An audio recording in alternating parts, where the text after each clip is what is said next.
They're new this morning. CNN has learned that Russia has reached out to China both for military and economic support. That's according to two U.S. officials. So consider where that is coming from. For sure, they want this out there. China, for its part, is denying this report.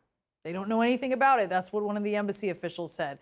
CNN's David Culver joining us live from Shanghai, China. David, China generally likes to play the long game, but now what kind of position are they in? You know, Brianna, hearing Kim there speaking about this discomfort, that's exactly what they're feeling right now. It's this lack of security as to where they should make their next move. And you seem to see that playing out from the officials, but it's also one that now is going to perhaps come to an end. I mean, we're getting to a point now where they're going to have to take a stance, perhaps, that's going to show where they fall in all of this. As of now, they've been saying we're neutral. We want to be peacemakers, even mediators between Russia and Ukraine. And they've portrayed one enemy in particular, and that's the U.S. and the rest of the West. However, what's going to play out in the next few hours is going to be a meeting between the top foreign policy official for China, that's Yang Jiechi, and he's going to be meeting with Jake Sullivan. That's going to be integral in all of this. That's going to be happening in Rome. And while they say it's been in the works for a while, what could come out of this could show what the next step is going to be from Beijing. However, let's look at how China is responding in particular to this reporting that Russia has asked them for military and economic aid. They're pushing back against it. They're saying that this is the U.S. peddling lies. That from the foreign ministry a short time ago. I'll read this. This was from the Chinese embassy in the U.S. They said, quote, "The high priority now is to prevent the tense situation from escalating or even getting out of control." They go on to say China calls for exercising utmost restraint and preventing a massive humanitarian crisis.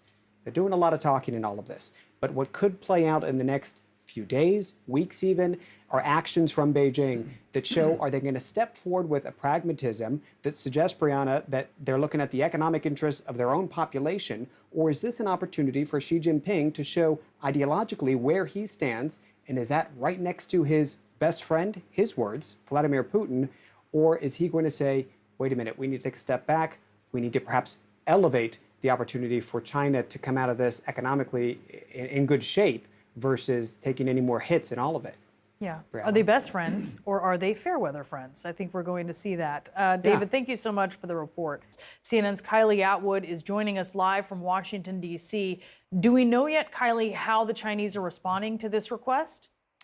Well, the Chinese embassy spokesperson here in Washington said they had never heard of that when asked about our reporting that Russia has asked China for this military and economic support for the invasion into Ukraine. The spokesperson went on to say that it is their priority that the situation in Ukraine doesn't escalate out of control, and also said that China calls for exercising utmost restraint and preventing a massive humanitarian crisis. But significantly, Brianna, this would be huge if China were to support Russia in this endeavor, because there are those places in Ukraine that have not yet been toppled by Russia. And of course, Chinese support could potentially give Russia the support that they need to do that. Now, we don't know exactly how China has responded to these requests from China for economic and military support. But listen to what the National Security Advisor, Jake Sullivan, said over the weekend about how the United States has been very clear with China that there would be consequences if they did provide support. We are communicating directly, privately to Beijing that there will absolutely be consequences for large-scale sanctions, evasion efforts, or support to Russia to backfill them. We will not allow that to go forward and allow there to be a lifeline to Russia from these economic sanctions from any country anywhere in the world. Now, Brianna, it is our reporting that China did know that Russia was going to go forth with this invasion before they did it. So that is significant. But this request for military and economic support came from Russia after they had already begun their invasion into Ukraine. Now, today, what we're watching is National Security Advisor Jake Sullivan is meeting with his Chinese counterpart in Rome, and the White House said that that meeting had been in the works for some time. There aren't any deliverables that are expected, but it is a hugely significant meeting because the White House is concerned about China potentially providing any support to Russia. Brianna? Yeah. Maybe no deliverables, but certainly a message will be sent, and we'll see what that is. Kylie, thank you so much. Want to bring in David Sanger, White House and national security correspondent for the New York Times and a CNN political and national security analyst. David, we're going to talk about the situation on the ground in Ukraine in just a moment. But first, you've got some insight into this news that Russia might be asking China for help. Well, there are all kinds of fascinating things about it. First of all, if Putin thought that he was going to be able to pull this off quickly, he wasn't intending on going and begging for additional help first. The second is that the U.S. leaked this out. Why did they do that? First, it's embarrassing to Putin. Second, it puts the Chinese right in the public glare of having to make a choice. Remember, it was just 3 weeks ago at the Munich Security Conference, the Chinese foreign minister said, we believe in the sovereignty of nations, the sanctity of their borders, and that includes Ukraine. So now if they come and they help him, they have just reversed on what they said publicly in front of the entire world. Puts them in a bind. All right, David, overnight you put out a story in the New York Times, and it's really interesting, talking about different ways this might end. And none of them are good, by the way, for Ukraine, or great for Ukraine. One of them is the whole war gets much closer to NATO, which we're already seeing. We're seeing this Russian missile attack on this base right next to the Polish border. We can push in and see just how close it is right there. Talk to us about that.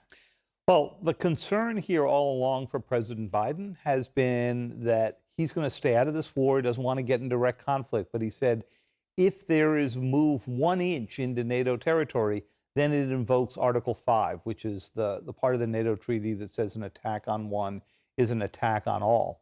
So now we've got a couple of problems. One is an accident. I mean, you have this many missiles flying around this close to the border. The chances that something's going to land in a NATO country, pretty high. Remember, in 2014, the Russians shot down MH17, the Malaysian airliner. Again, that's the kind of thing that can happen when these are going on.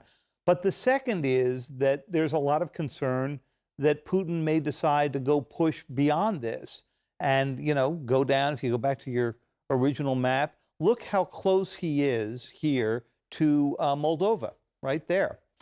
He's trying to take Odessa, a key port. He would just be miles away. You talk about possible negotiated solutions here and the difficult decision that President Zelensky might have to face. What do you mean? Well, he's going to have a couple of really hard choices. Let's say that these negotiations work out. What are the Russian conditions if they stick to them? The first one is that President Zelensky acknowledges that Crimea is part of Russia. The second is that he acknowledges that this whole region of newly created states that Russia just recognized are in fact no longer part of Ukraine.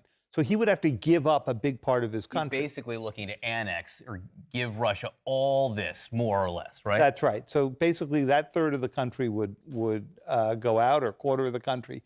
And the clock is ticking, because the closer that Putin moves in to Kyiv, the harder it gets to negotiate, because you can't imagine that if the capital falls, that Putin will then just settle for this, which we think was his original objective back in the fall, before he sort of expanded this to try to take the whole country. How close is he at this point to having Russian troops operating all this region at this point? He's doing pretty well in the areas by the coast. The further in, I think, the harder it gets. But this is not an area where he's going to run into the kind of opposition that he will in the West and up in Kyiv, more Russian-speaking, more divided opinion. To the extent that there's a clock right now, you do think it is in what's happening in Kyiv, so we're watching that very closely. David Sanger, terrific article. Thanks so much for joining us this morning. Thank you.